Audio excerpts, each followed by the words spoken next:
और भाई लोग सब कैसे हो? स्वागत है आप सबका स्टडी विद मोनास्टिक्स में। तो आज हम करने वाले हैं 23 दिसंबर 2024 के द हिंदू एडिटोरियल को एनालिसिस और साथ ही साथ इसमें जो वोकैब्स होंगे उसको एनालाइज करेंगे। तो चलो शुरू करते हैं। Away from home on the plight of the Indian worker. तो इंडियन वर्कर बाहर जाके जब काम करता है तो उसको क्या कुछ कठिनाइयों को सामना करना पड़ता है, उसके रिगार्डिंग ये एडिटोरियल है। चलो देखते हैं और समझते हैं। The story of 16 Indian workers allegedly deceived into working under inhuman conditions in Libya highlights the persistent issue of labor exploitation faced by millions of Indians abroad. तो पहले वो कैप देख लेते हैं क्या इसमें। एलिजिडली मतलब क्या? एलिजिडली मतलब होता है कि कथित रूप पे, मतलब जो एक रिपोर्टेड रूप पे होता है ना, सपोज्ड रूप पे एक है जो अनुमान लगाया गया है ना, लेकिन वो प्रूव्ड नहीं है। डिसीव्ड मतलब क्या? मिसलेड किया गया जिनको, ठीक है, जिनको मिसलेड किया गया, ठीक है, मिसलेड किया गया या ट्रिक्ड किया गया है ना, धोखा दिया गया जिनको, into working under inhuman conditions. Inhuman conditions मतलब क्या हो जाता है? मतलब बहुत ही क्रूअल कंडीशंस है ना, जो मतलब इंसानों के लिए जो कंडीशंस नहीं है ना। बहुत सारी फैक्ट्री माइंस वगैरह में ऐसे होती हैं कि मतलब जो कंडीशंस ऐसी रहती हैं कि जहाँ पर इंसान सरवाइव नहीं कर सकते और बहुत लोगों की अ, मौत भी हो जाती है ना।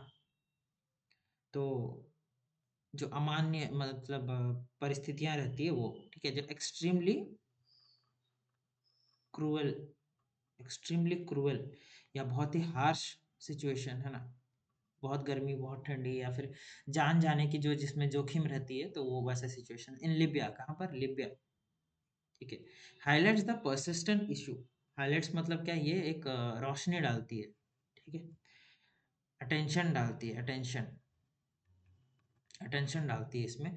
द परसिस्टेंट इशू, परसिस्टेंट मतलब जो कंटिन्यूइंग इशू है ना, कंटिन्यूइंग टू एग्जिस्ट बोल सकते हो, जो अभी भी एग्जिस्ट कर रही है, जो कंटिन्यूएशन पे है, लगातार। Issue of labour exploitation faced by millions of Indians abroad. Labour exploitation मतलब क्या? श्रम का शोषण, श्रम शोषण है ना। Taking unfair advantage of the workers, taking unfair advantages of workers. तो वर्कर्स का अनफेयर एडवांटेज लेना है ना। उनका मतलब मेहनत तो करने वाले हैं, मजबूर लोग हैं, तो चलो उनको और भी मतलब दबा के पेल के मेहनत करवाते हैं ना, जब तक कि उनकी जानें नहीं चली जाए, है ना। ऐसा होता है यार, बहुत से मीम्स वगैरह में भी आती है, मीम्स तो नहीं, वो यूट्यूब शॉर्ट्स वगैरह में आती है कि जो लोग हैं, जो मेहनत करने वाले लोग हैं ना, मेहनत करते करते अपनी जान जोखिम में डाल देते हैं पूरा। Faced by millions of Indians abroad. जो मिलियंस ऑफ इंडियंस है ना बाहर देश में, मतलब ऐसे इनह्यूमन कंडीशंस में अपनी जान गंवा बैठते हैं, है ना। तो ये 16 लोगों की एक कहानी है, 16 इंडियन वर्कर्स की ये कहानी है, जो एडिटोरियल हम देखेंगे अभी आगे। According to government reports, these workers who had traveled to the United Arab Emirates for employment were later coerced into relocating to Benghazi, Libya, to work in a cement factory. तो ये सरकारी reports के अनुसार है ना, ये जो workers हैं, सरकारी रिपोर्ट्स, गवर्नमेंट रिपोर्ट्स है ना, सरकारी रिपोर्ट्स जो ऑफिशियल जो मतलब उनके डॉक्यूमेंट्स है ना, ऑफिशियल जो डॉक्यूमेंट्स उनके है ना, जो खोज पड़ताल के बाद जो मिला है वो बताते हैं कि ये जो वर्कर्स है who had travel to UAE, United Arab Emirates, UAE को वो लोग ट्रैवल करके गए थे एम्प्लॉयमेंट पर्पस से, है ना, जॉब ढूंढने के लिए, एम्प्लॉयमेंट या जॉब ढूंढने के लिए गए थे, जॉब या काम ढूंढने के लिए गए थे, है ना, जो कि इंडिया में आपको पता है कि उतना रोजगार है नहीं, तो इसीलिए लोग बाहर चले जाते हैं काम ढूंढने के लिए। वे लेटर कोविसेड, कोविसेड मतलब मजबूर किए गए, है ना, फोर्स किया गया उनको, ठीक है, मजबूर किया गया उनको, फोर्स किया गया, ठीक है, फोर्स्ड टू कंपेल ना, फोर्स टू कंपेल मतलब उनको मजबूर किया गया कि मानना पड़ेगा, तुमको ये चीज करना पड़ेगा। इनटू रीलोकेटिंग, रीलोकेटिंग मतलब दूसरी जगह पे अपना स्थान बदलना, है ना? Moving to a new place, to Benghazi, Benghazi Libya to work in a cement factory. तो बेंगाजी लिबिया में उनको शिफ्ट होने के लिए बोला गया, तो वर्क इन ए सीमेंट, एक सीमेंट फैक्ट्री में काम करने के लिए, ठीक है? वो लोग गए थे यूनाइटेड अरब एमिरेट्स, यूएई को गए थे काम करने के लिए, ठीक है? लेकिन उनको फोर्स किया गया कि नहीं भैया, तुमको बेंगाजी लिबिया जाना पड़ेगा यहाँ काम करने के लिए। यहाँ पर एक सीमेंट फैक्ट्री है, वहां पर काम करने के लिए तुमको जाना पड़ेगा, है ना? और चीप लेबर्स मिलेंगे कहाँ बताओ? इंडिया जैसे कंट्रीज में ही चीप लेबर्स मिलते हैं। चीप लेबर्स मतलब जिनको मतलब कम पैसों में वो जोखिम भरा काम करने के लिए तैयार हो जाते हैं। While the Indian mission has been providing them with food and supplies, the workers cannot leave without the necessary exit permits. जो इंडियन मिशंस हैं, इंडियन मिशंस मतलब क्या, ये जो जैसे डिप्लोमेटिक डिप्लोमेट्स सब है ना वहाँ, जो एम्बेसीज वगैरह हैं, तो वो लोग वहाँ के जो अपने इंडियन एम्बेसीज के जो लोग हैं वो उन्हें प्रोवाइड कर रहे हैं ना। इंडियन मिशन मतलब भारतीय जो मिशन, ये भारतीय जो डिप्लोमेटिक ऑफिसर्स सब वगैरह जो हैं, है ना, इंडियन डिप्लोमेट्स,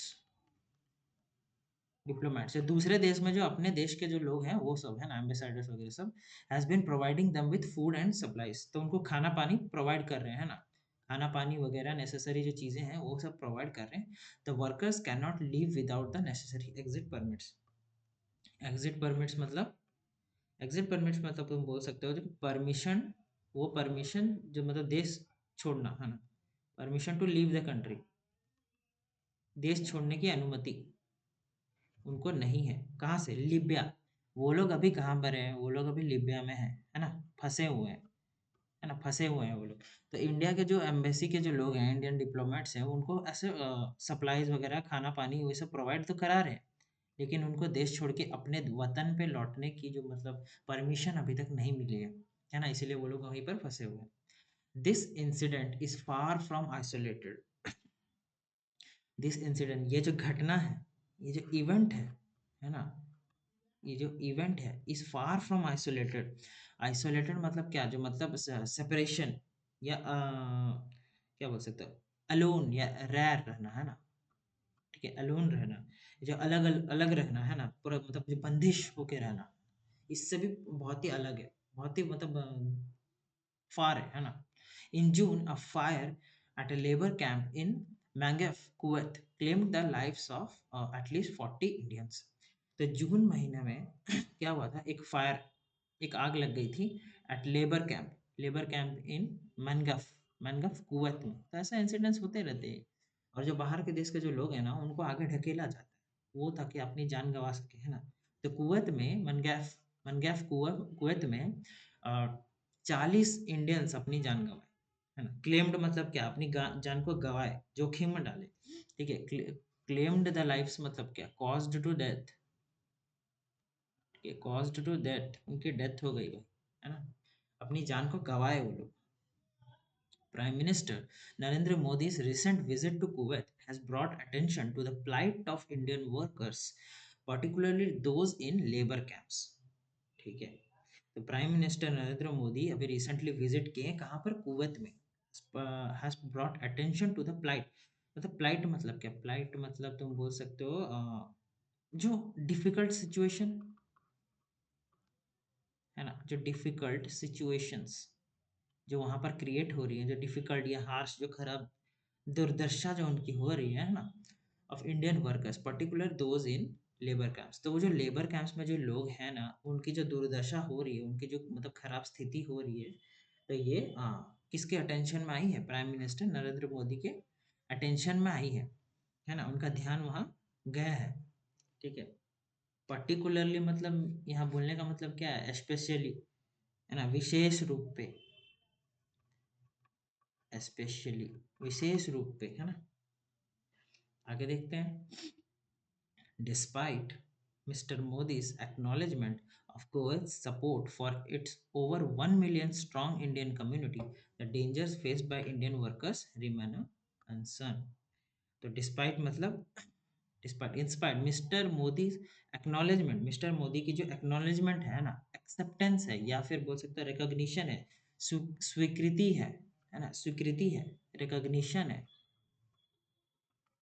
है ना, ऑफ कुवैत सपोर्ट, मतलब वो कुवैत को सपोर्ट कर रहे हैं for its over 1 million strong Indian community, 1 million लोग मतलब सपोर्ट कर रहे हैं, है ना, कुवैत के साथ है, मतलब कुवैत को मतलब कुछ दोषी नहीं ठहरा रहे हैं, है ना, strong Indian community, the dangers faced by the Indian workers इन मैंने कहा जो डेंजर्स जो वो लोग फेस कर रहे हैं ना, डेंजर्स मतलब यहाँ जो रिस्क या हैजार्ड्स, जो रिस्क या फिर जो खतरे वो फेस करते हैं ना, जो हज़ार्ड्स वो फेस करते हैं, वो एक मतलब एक बहुत बड़ा मुद्दा है ना? रिमेन कंसर्न, चिंतन का विषय है, ठीक है? चिंता का विषय है, वरी या इश्यू है ना?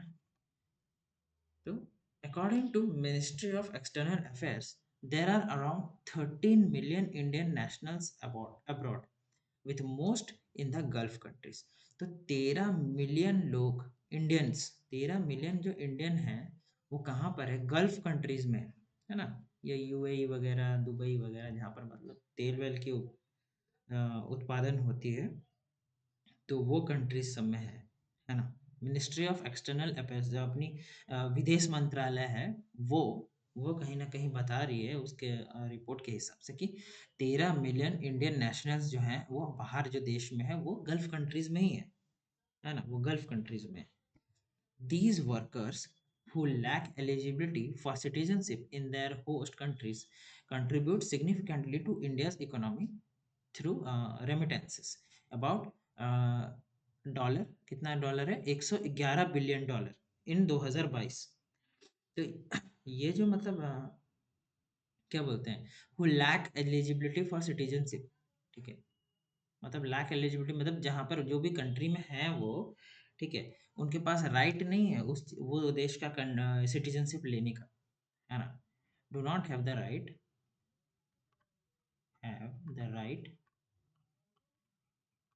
To get legal status of the country, है ना। मतलब क्या, जैसे मान लो कि कोई पर्सन है जो दुबई में है, ठीक है, यूएई में है ना, यूएई में है, यूनाइटेड अरब एमिरेट्स में है, काम कर रहा है वहाँ पर, ठीक है, बहुत सालों से काम कर रहा है, लेकिन उसको वो एलिजिबिलिटी नहीं मिलती है वहाँ पर कि उसको उस वो जगह की सिटीजनशिप मिल जाए, है ना, कि वो वहाँ पर एक घर ले सके या कुछ ले सके और रह सके वहाँ, उसको सिटीजनशिप नहीं मिलती है वो होस्ट कंट्री के द्वारा, है ना। वो क्या करते हैं, वो कंट्रीब्यूट करते हैं सिग्निफिकेंटली, इम्पोर्टेंटली, है ना। तो इंडियाज इकोनॉमी, तो बाहर देश में ही लोग कमा के इंडिया में इकोनॉमी, मतलब इंडिया में रोजगार तो है नहीं, है ना, जैसे कि हमें पता है, इंडियाज इकोनॉमी थ्रू रेमिटेंसेस। तो कैसे वो कंट्रीब्यूट करते हैं इंडिया की इकोनॉमी में, इंडिया की जीडीपी बढ़ाने में कैसे ये करते हैं? रेमिटेंसेस के द्वारा, है ना। मनी सेंट, रेमिटेंसेस मतलब क्या? मनी सेंट बैक होम, मतलब बाहर देश में कमा के जो पैसे भेजते हैं ना वो लोग, उससे उससे इंडिया की जीडीपी बढ़ती है, ठीक है। वो एनडीपी बोलते हैं ना उसको, NDP, national development, net development product. तो जीडीपी एक होता है gross domestic product, gross domestic product, और एनडीपी, है ना, नेट डोमेस्टिक प्रोडक्ट। तो नेट डोमेस्टिक प्रोडक्ट जो होता है वो बाहर देशों के जो मतलब इकोनॉमी को जोड़ने के बाद, है ना, उसके बाद एनडीपी में मिलता है, नेट डोमेस्टिक प्रोडक्ट, ठीक है। तो however their personal gains are often limited. Many are burdened by recruitment fees, loans for travel and relocation, and exploitative work conditions such as the kafala system in the Gulf countries, है ना। तो ये जो personal gains, है ना, personal gain, however their personal gains are often limited. Personal gains मतलब क्या? Individual जो मतलब बेनिफिट्स, है ना, जो व्यक्तिगत लाभ, जो व्यक्तिगत लाभ है, जो इंडिविजुअल बेनिफिट्स है ना, इंडिविजुअल बेनिफिट्स, इंडिविजुअल बेनिफिट्स है वो लिमिटेड है, ठीक है। लिमिटेड मतलब क्या? बहुत ही रेस्ट्रिक्टेड है, ठीक है, बहुत ही ज्यादा rest. Many are burden by, burden मतलब क्या? लोडेड, ठीक है, बर्डन मतलब क्या? लोडेड विथ, ठीक है, लोडेड है, loaded with many are burdened by recruitment fees, ठीक है, रिक्रूटमेंट फीस मतलब क्या, जो मतलब जब उनको जॉब लेना होता है तो उनको पहले एक फीस देना पड़ता है ना? The fees before getting a job. ठीक है, एक जॉब पाने के लिए मतलब उनको पहले फीस वगैरह देना पड़ता है, loans for travel and relocation. तो जो ट्रैवल और अपनी जगह जब बदलते हैं तो उसके लिए लोन्स वगैरह वो ले लेते हैं ना। And exploitative work conditions.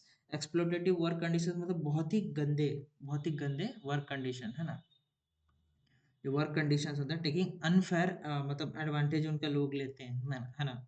Exploitative मतलब कैसे भी आते हैं यार वो लोग, है ना, कैसे भी आते हैं, कहीं पर भी कैसे भी बस में पूरे खचाखच भर के आते हैं, है ना, गंदे गंदे कंडीशंस फेस करते हैं। सच एज द काफला सिस्टम इन गल्फ कंट्रीज। तो काफला सिस्टम क्या है कि एक स्पॉन्सरशिप सिस्टम है। ठीक है, एक स्पॉन्सरशिप सिस्टम है ना, गल्फ कंट्रीज में। कफला सिस्टम एक स्पॉन्सरशिप सिस्टम है ना, स्पॉन्सरशिप सिस्टम है कहाँ पर, गल्फ कंट्रीज में। The Indian government has made attempts to regulate labour migration. ठीक है, तो इंडियन गवर्नमेंट मतलब क्या कोशिश कर रही है कि मतलब रेगुलेट करने के लिए, रेगुलेट मतलब कंट्रोल करने के लिए, है ना, कंट्रोल करने के लिए लेबर का माइग्रेशन। अरे अगर लेबर अगर तुमको ये करना ही है, माइग्रेशन को कंट्रोल करना है, तो प्रॉपर जॉब्स दो लोगों को, है ना। नहीं भैया, यहाँ पर तो जॉब्स बेचा जाएगा, है ना, स्कैम किया जाएगा। नीट का पेपर कभी लीक हो जा रहा है, कभी एसएससी का लीक हो जा रहा है, कभी अभी आने वाले दिनों में यूपीएससी का भी हो जाएगा। लोगों का विश्वास उठ चुका है भाई, है ना, इंडिया बर्बाद हो चुका है सही में। The introduction of the e-migrate system over a decade ago for workers traveling to 18 countries requiring immigration clearance was a step forward. ठीक है, the introduction of the E migrate system. तो ई माइग्रेट सिस्टम का एक introduction हुआ है ना, of the E migrate system. ये ई migrate system क्या है, एक ऑनलाइन मतलब मैनेजमेंट का ये है ना, एक मैनेजमेंट सिस्टम है जिससे हम माइग्रेशन लोगों का मैनेज कर सकते हैं। ठीक है, online portal to manage migration, है ना, माइग्रेशन मैनेज करने के लिए एक ऑनलाइन माइग्रेशन सिस्टम है। Over a decade ago for the workers travelling to 18 countries requiring immigration के क्लियरेंस। तो उनको इमिग्रेशन क्लियरेंस पहले पहले परमिशन लेना पड़ेगा कि देश को हम छोड़ के जा रहे हैं ना, इमिग्रेशन क्लियरेंस। ठीक है, परमिशन टू लीव कंट्री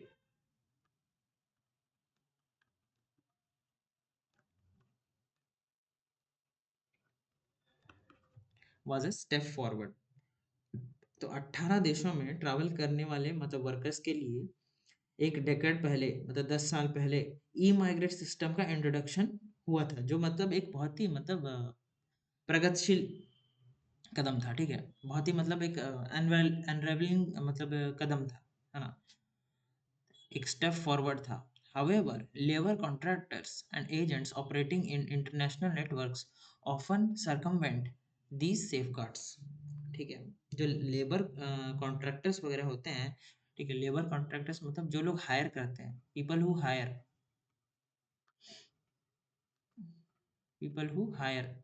जो लोग हायर करते हैं वो हायर वर्कर्स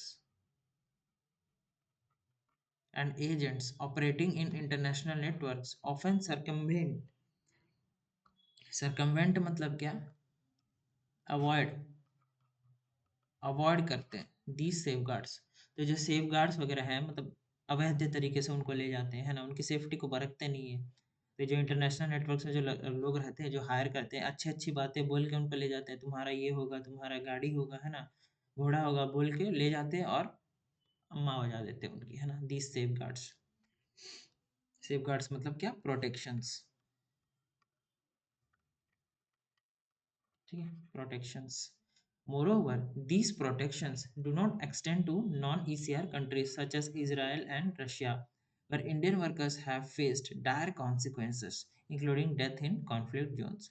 और ये जो protections है ना, ये जो ECR वाले जो ये देते हैं, ठीक है, ये जो protections हैं do not extend to non-ECR countries। अभी जो नॉन ईसीआर कंट्रीज हैं, ठीक है? जैसे रशिया और इज़राइल है, तो यहाँ पर वो जो प्रोटेक्शन वगैरह जो फैसिलिटीज़ है वो नहीं मिलती है। Where Indian workers have faced dire consequences. Dire consequences मतलब बहुत ही खतरनाक कॉन्सिक्वेंसेस, है ना? गंभीर, बहुत ही severe consequences, outcomes, severe outcomes, है ना? कंडीशंस सर्वाइव करने के लिए अच्छी नहीं होगी, अच्छे चद्दर वगैरह, मतलब इतनी ठंडी पड़ती होगी लेकिन उनको ओढ़ने तानने के लिए कुछ होगा नहीं, है ना? फिर 1 महीना वो काम करेंगे, कुछ सैलरी मिलेगा तो अपना वो कंबल-वंबल कुछ लाएँगे, स्वेटर-वेटर खरीदेंगे ना, ऐसे होता है। तो including death in conflict zones, जो तो भसड़ वाले जो ज़ोन्स रहते हैं ना, जहाँ पर वॉर वाली ज़ोन्स जैसे रहती है, वार ज़ोन्स, तो वहाँ पर उनको देख-रेख करने वाला कोई रहता नहीं है ना? Reforming India's Immigration Act, stricter monitoring of recruitment agents, and demanding higher compensation guarantees from foreign employers are necessary. तो रिफॉर्मिंग मतलब चेंजिंग फॉर सुधार करना, है ना? सुधार करना, रिफॉर्मिंग मतलब सुधार करना, changing for better, changing for better. India's immigration act, reforming जो इंडिया का जो इमिग्रेशन एक्ट है, stricter monitoring of recruitment agents, ठीक है? स्ट्रिक्टर मतलब और थोड़ा कड़क, है ना? Monitoring of recruitment agents and demanding higher compensation guarantees from foreign employers are necessary. मतलब इंडिया का जो इमिग्रेशन एक्ट है उसको थोड़ा सा रिफॉर्म करना, उसको थोड़ा सा अच्छे से, मतलब उसमें जो रूल्स एंड रेगुलेशंस है उसको अच्छे थोड़ा सा चेंजेस करना, है ना? रिक्रूटमेंट एजेंट्स की जो मतलब स्ट्रिक्टर मॉनिटरिंग करना, है ना? कि कौन कैसे है, वैसे झूठा दिलासा दे के ले तो नहीं जा रहा है लोगों को, है ना? फंसा तो नहीं रहा है। और फॉरेन एम्प्लॉयर से हायर कंपनसेशन, मतलब हायर कंपनसेशन, अगर इस आदमी को कुछ भी होता है तो उसके बदले में तुम्हें इतने इतने मतलब उसको कंपनसेशन देना पड़ेगा भाई, है ना? तो ये गारंटीज फॉरेन एम्प्लॉयर से ले लेना चाहिए, है ना? नेसेसरी है, ये ले लेना चाहिए, ठीक है? तो कंपनसेशन गारंटीज मतलब क्या है? कंपनसेशन गारंटीज मतलब जैसे मैंने बताया, तो एश्योरेंस ऑफ पेमेंट, है ना? एश्योरेंस ऑफ पेमेंट, ठीक है? पेमेंट मिलेगा भाई, ऐसा नहीं कि तुमको 6 महीना खटा दिए, पैसा वैसे कुछ दिए नहीं, भेज दिया फिर, है ना? वापस वापस या पता नहीं और कहाँ कहाँ। Yes, yet a more suitable solution lies in fostering equitable economic growth in India. ठीक है? एक ज़्यादा more suitable solution lies in fostering, fostering मतलब क्या? फॉस्टरिंग मतलब एनकरेज करना, encouraging equitable economic growth in India, ठीक है? मोर सस्टेनेबल सॉल्यूशन मतलब, सस्टेनेबल सॉल्यूशन मतलब एक लॉन्ग लास्टिंग, मतलब अगर इंडिया में लोग काम करेंगे ना तो उनके लिए थोड़ा ज़्यादा सुविधा होगा, एटलीस्ट यहाँ पर लोग बात तो समझेंगे तुम्हारी, तुम्हें एक एलियन जैसा ट्रीट नहीं करेंगे, है ना? करे फिर भी बहुत से लोगों को करते हैं, लेकिन एटलीस्ट तुम वापस जाने के ऑप्शंस है ना? तुम कुछ भी कर सकते हो वहाँ, है ना?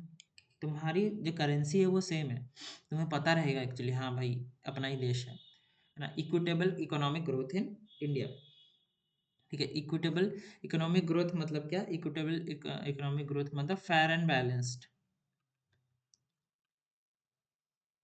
फेयर एंड बैलेंस्ड, ठीक है? Ultimately, in cases like that of the workers in Libya, the government is often left with no choice but to repatriate them. Ultimately मतलब at the end क्या हो जाता है? At the end, in cases like that of workers in Libya, तो ये वो लिबिया के जो वर्कर्स जैसे कहानी अगर जब हमें देखने मिलती है, जो केसेस देखने मिलती है, तो गवर्नमेंट, सरकार के पास और कोई ऑप्शन नहीं रहती है ना? Often left with no choice but to repatriate them. Repatriate मतलब रिपाट्रिएट मतलब क्या? अ, वापस भेज देते हैं, है ना? Send back to their own country,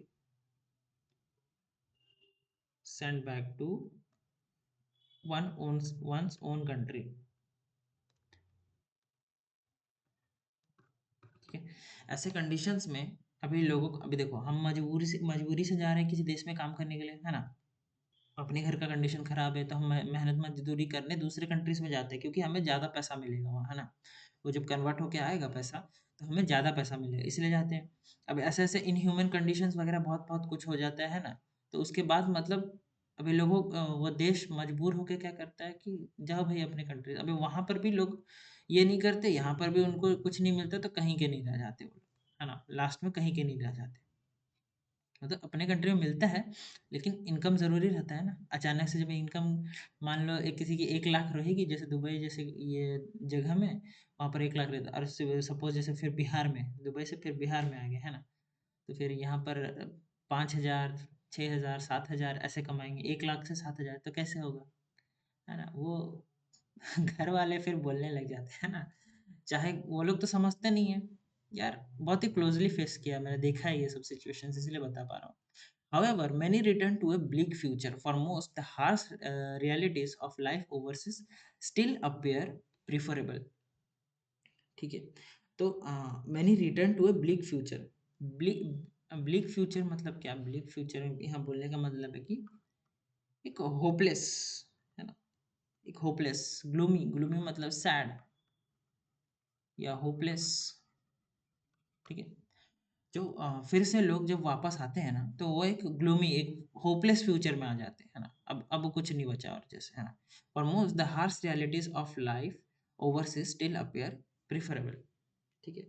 अभी भी बहुत से लोगों को मतलब ये लगता है कि जो बाहर की जो दुनिया है, वो ज़्यादा डिज़ायरेबल लगती है ना? बहुत बहुत से लोगों को ये लिए जो ओवरसीज़, ओवरसीज़ मतलब जो अपना देश को छोड़ के जो विदेश हम जाते हैं, तो वो ज़िंदगी जो है, वो ज़्यादा ठीक है, ऐसा लगता है।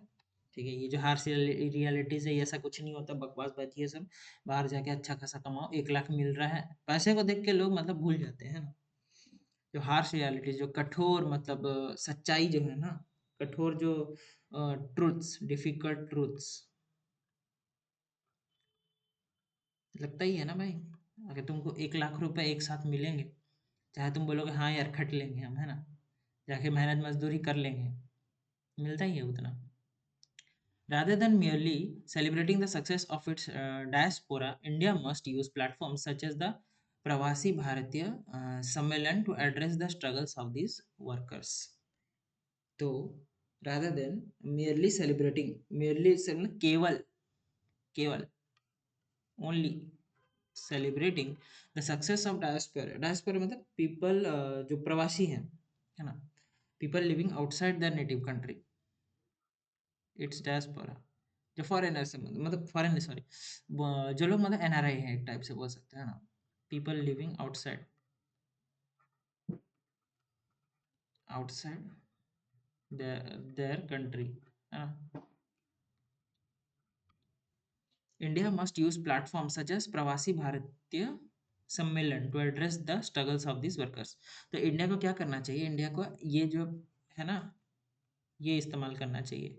ये जो पोर्टल है प्रवासी भारतीय सम्मेलन, इसको इस्तेमाल करना चाहिए टू एड्रेस, एड्रेस मतलब पता करने के लिए, है ना? टू डील विथ, उनके समस्याओं को समझने के लिए, the struggles of this workers, in workers का स्ट्रगल है, जो संघर्ष है, उसको समझने के लिए ये जो पोर्टल है प्रवासी भारतीय सम्मेलन, इसका मतलब इस्तेमाल करना चाहिए। Their plight remains in stark contrast to India's growing economic and diplomatic ambitions on the global stage. तो उनका जो प्लाइट है, उनका जो डिफिकल्ट सिचुएशन है, उनका जो स्ट्रगल है ना, डिफिकल्टीज है, remains in stark contrast. Stark contrast मतलब क्या? टोनी स्टार्क, है ना? स्टार्क कॉन्ट्रास्ट मतलब clear difference to India's growing economic and diplomatic ambitions to global stage. Economic and diplomatic ambitions मतलब क्या? फाइनेंशियल और political goals. Economic and diplomatic ambitions, financial and political goals,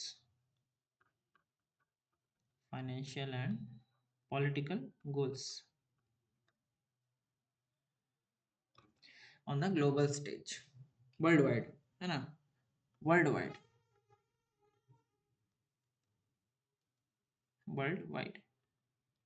तो बोलने का मतलब क्या है? उनकी जो ये डिफिकल्ट सिचुएशन है ना, प्लाइट, ठीक है, उनकी जो प्लाइट है, इंडिया की ग्रोइंग इकोनॉमिक और डिप्लोमेटिक एम्बिशंस के मतलब एक वर्ल्ड वाइड, ये मेरे ग्लोबल स्टेज जो बोलते हैं ना, एक वर्ल्ड वाइड स्टेज में बस स्टार्क कॉन्ट्रास्ट करती है, मतलब क्लियर डिफरेंस डालती है ना। आगे इसके आपको समझ आ गया एडिटोरियल, है ना।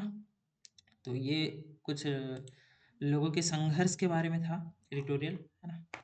इसके साथ होता है एडिटोरियल का the end. Let's do the vocab, है ना। ट्रावल्स, ट्रावल्स मतलब पेनफुल और लेबोरियस एफर्ट्स। ट्रावल्स मतलब क्या, पेनफुल, पेनफुल, है ना, और लेबोरियस एफर्ट्स जो हैं। The travels of Indian workers abroad highlight the need for better labour protections. जो पेनफुल जो उनका ये है ना, एफर्ट्स है किसका, इंडियन वर्कर्स का, abroad, highlight the need for better labour protection. तो ये हमें दिखाता है, दर्शाता है, रोशनी डालता है इस पे कि हमें बेटर लेबर प्रोटेक्शंस को एनकरेज करना चाहिए, है ना। कोर्सेट, कोर्सेट मतलब persuaded to do something by using force, मतलब डरा धमका के या बलपूर्वक, है ना, मजबूर करके उनको, फोर्स करके कुछ काम करवाना। The workers were coerced in relocating to Libya under false प्रीटेंसेस।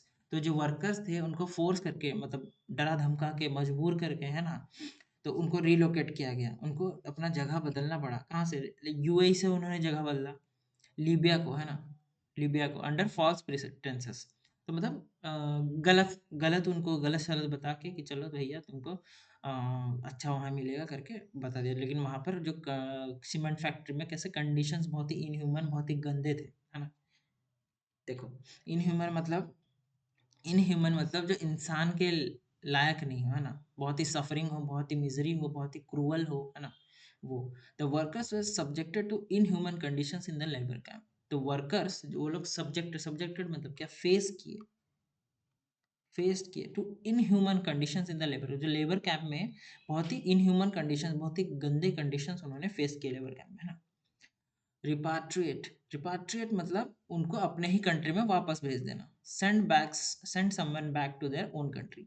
The government had to repatriate the workers from Libya. तो सरकार को, जो लीबिया की सरकार थी, उनको जो वर्कर्स थे उनको रिपाट्रिएट करना पड़ा, वापस अपने कंट्रीज में भेजना पड़ा। रेमिटेंसेस, रेमिटेंसेस मतलब जो वो पैसा जो हम बाहर देश में कमा के अपने देश में भेजते हैं उसको बोल देते हैं रेमिटेंसेस, ठीक है। Indian workers contribute significantly to the economy through remittances. तो इंडियन वर्कर्स हैं वो कंट्रीब्यूट करते हैं अपने देश के जो इकोनॉमी में, कैसे, रेमिटेंसेस के थ्रू। एक्सप्लॉयटेटिव, एक्सप्लॉयटेटिव मतलब taking unfair advantage of someone, किसी का गलत इस्तेमाल करना, है ना। The exploitative work conditions in the gulf countries are the major concern, है ना। जो जो गंदे कंडीशंस है ना, और जो लोगों की मजबूरी का फायदा उठा के जो, हाँ, वो गल्फ कंट्री से भेजा जाता है ना, वही बहुत बड़ा मुद्दा है, बहुत बड़ा मेजर कंसर्न है ना। सरकमवेंट, सरकमवेंट मतलब find a way around an obstacle, ठीक है। तो मुसीबत के वक्त मतलब एक कुछ ये ढूंढना, है ना। Labour contractors often circumvent the safeguards put in place by the government. Circumvent मतलब थोड़ा जो बोलते हैं ना, टोपी पहनाना, है ना, थोड़ा चॉकलेट देना, लॉलीपॉप देना, ठीक है। अगर प्रॉब्लम है तो वो बोलेंगे अरे कुछ प्रॉब्लम नहीं है, तुम आओ यहाँ पर, तुम्हारे लिए सब व्यवस्था कर दिया गया है ना, ऐसा टाइप का बोल के। तो लेबर कॉन्ट्रैक्टर्स जो क्या करते हैं, जो लोग हायर करते हैं लोगों को, वैसे झूठा दिलासा देके उनको बुला लेते हैं वहाँ पर, है ना, काम के लिए। डायर, डायर मतलब क्या, एक्सट्रीमली सीरियस और अर्जेंट, ठीक है। बहुत ही एक्सट्रीमली सीवियर या सीरियस कंडीशंस, जो कंडीशंस तो नहीं है पर एक्सट्रीमली कुछ भी सीवियर है ना। Indian workers in non ECR countries have faced dire consequences including death. तो इंडियन वर्कर्स जो बाहर देश में रहते हैं, ठीक है, जो नॉन ईसीआर कंट्रीज है जैसे रशिया, है ना, और इसराइल वगैरह, ये सब कंट्रीज में वो लोग बहुत ही गंदे कंडीशन, जो डायर सीवियर कंडीशंस फेस करते हैं, जिसमें से कि मौत भी शामिल है उसमें, ठीक है। इक्विटेबल, इक्विटेबल मतलब fair and impartial, fair and impartial जो सबके लिए बराबर हो, फेयर हो, है ना। A more sustainable solution lies in fostering equitable economic growth in India. तो एक बहुत ज़्यादा सस्टेनेबल, है ना, जो जिसमें हम रिलाय कर सकते हैं, जिसमें हम डिपेंड कर सकते हैं, तो वैसा सिचुएशन कहाँ पर ये है, वहाँ पर इंडिया में ही अवेलेबल है ना। मैं जैसे कि बोला था कि इंडिया पे अगर लोग काम करेंगे तो उनको थोड़ा ज़्यादा ये है कि एटलीस्ट अगर उनको काम पसंद भी नहीं आ रहा तो वो छोड़ के आराम से अपने घर जा सकते हैं, कोई दिक्कत नहीं है। ट्रेन पकड़ा, धनबाद किया ना, निकले घर। फ्लाइट, फ्लाइट मतलब जो डेंजरस या डिफिकल्ट सिचुएशन है ना, अनफॉर्चुनेट जो खराब सिचुएशन उसको बोलते हैं फ्लाइट। या फिर जो संघर्ष उसको भी बोल देते हैं। The plight of Indian workers abroad remains a significant issue. जो डिफिकल्ट कंडीशन या जो सिचुएशंस है जो बाहर देश के लोगों का, उनका एक वो अभी भी एक सिग्निफिकेंट इशू है, इम्पोर्टेंट इशू है ना, जो कि सॉल्व नहीं किया गया है ना। चलो इसके साथ खत्म होता है अपना vocab भी। Thank you so much if you watch the video till last, and if you like the video then hit the like button, do a comment, do share the video, and please subscribe to my channel to get the latest updates. Also hit the bell icon so that you can get notified when the video arrives. Thank you so much. Bye bye and take care.